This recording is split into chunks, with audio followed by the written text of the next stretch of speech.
Continuando con el ejemplo anterior, nos resta desarrollar el inciso C, el cual nos pide encuentre la velocidad instantánea de la partícula en t igual a 2.5 segundos.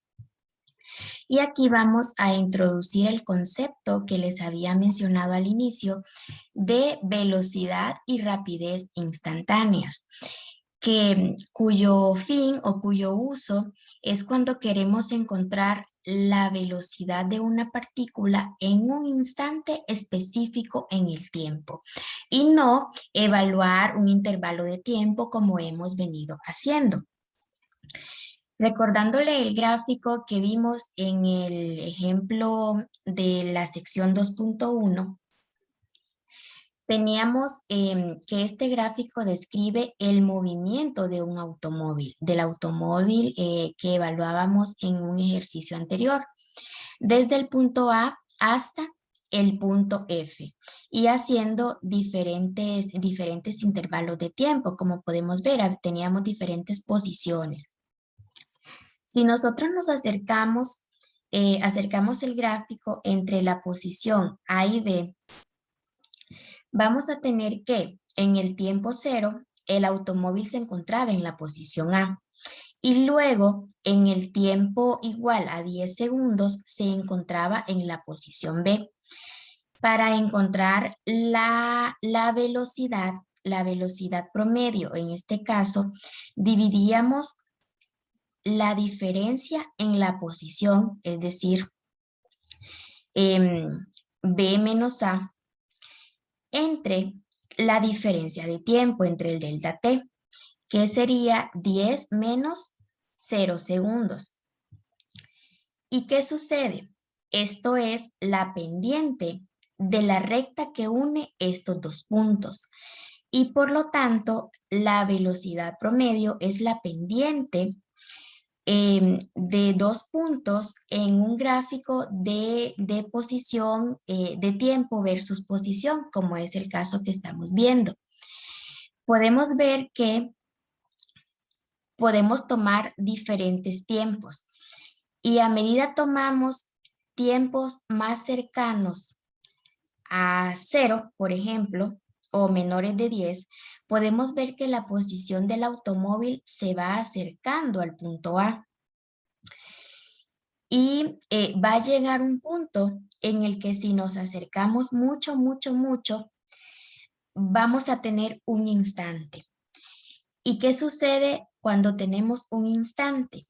El tiempo va a tender a 0. Significa que esto lo podemos expresar o este concepto de velocidad promedio para un instante lo podemos expresar como el límite del desplazamiento o del diferencial de posición entre el diferencial de tiempo cuando este diferencial de tiempo tiende a 0. Y este es el concepto de lo que conocemos como derivada.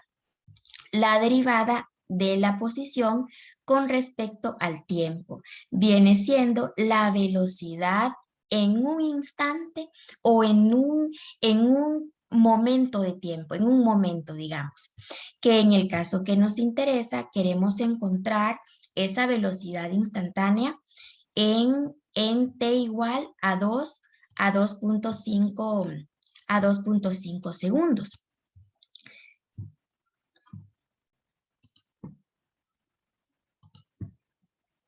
Ok, entonces este es el concepto de derivada que usted ya estudió anteriormente en cálculo 1.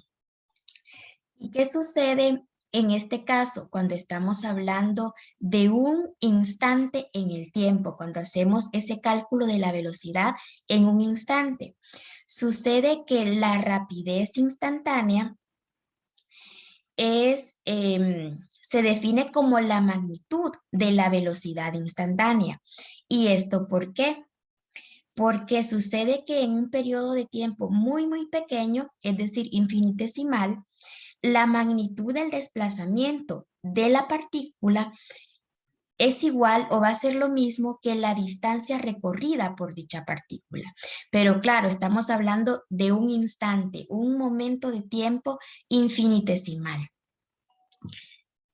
Entonces, con este concepto vamos a desarrollar lo que es el inciso C de este ejercicio, en donde a nosotros nos dan inicialmente una función que nos dice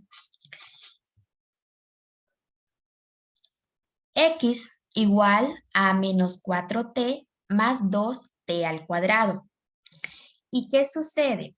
Para nosotros poder encontrar la velocidad, que es lo que nos piden, tenemos que partir de esta función y derivarla para poder evaluar el tiempo que nos dan y obtener cuál es la velocidad en ese instante de tiempo, para lo cual tenemos lo siguiente.